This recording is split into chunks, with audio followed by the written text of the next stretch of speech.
If you love Baltimore sports, you'll love WNST.net. He said if you say something 10 times, people will remember it. He said, in these 2 years, we must reach out with service never seen before so that we embrace these people while they're trying the product. He said there's some clubs that will build a new ballpark and attendance spikes and then the attendance goes down.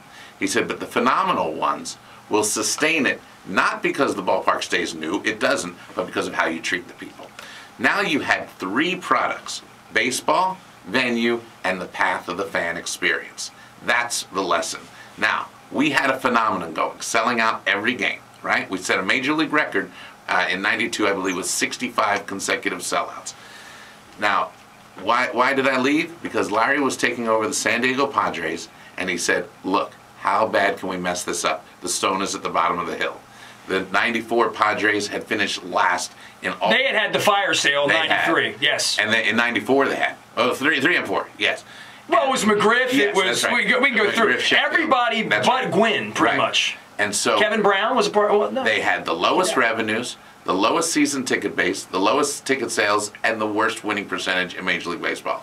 He said, "Come on, how bad can we make?" And it's San Diego. They got fish tacos and pretty girls and great sunshine, right? And so we set out to build the 3 things. You need a good baseball team, you need a good venue, and you need a great fan experience.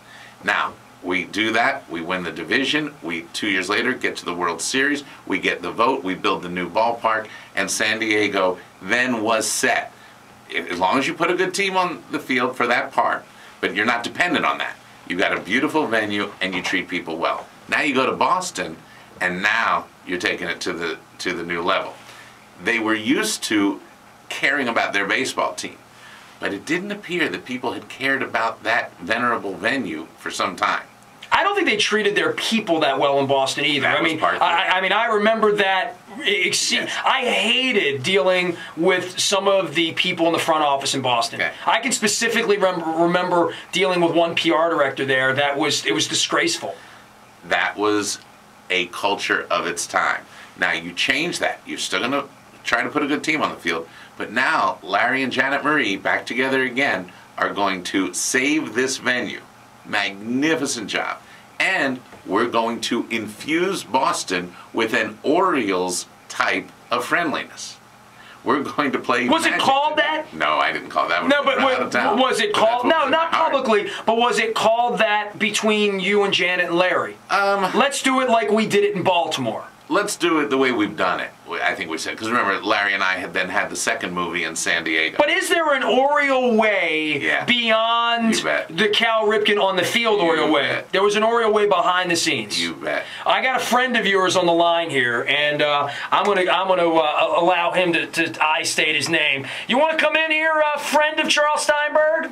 Charles, how you doing? Roy Summerhoff. Hey, Roy, how are you? Good. A great old Oriole, Roy Summerhoff, and with the Ravens now, right? Yes, sir. Yes, sir. How about that? Hey, Nestor, I was listening on my way home, and I just got to tell you, there was something special about those years that Charles was talking about.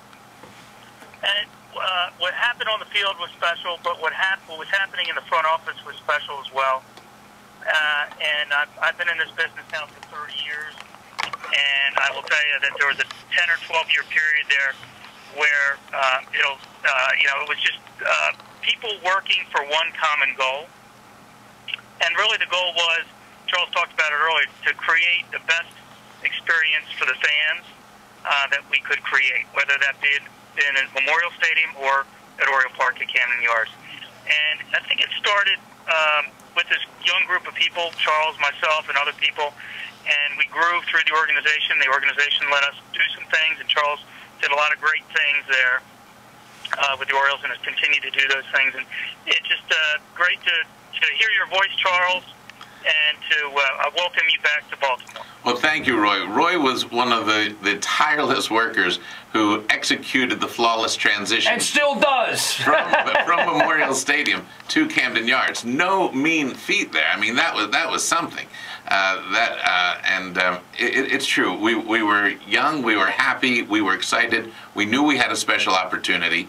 and the leadership was strong. And Roy, it's great to hear from you too, and glad to hear you're doing well. Super Bowl this year, Roy. You know it. We're trying. See you later, buddy. Talk to you soon. All right, Roy. If you love Baltimore sports, you'll love WNST.net.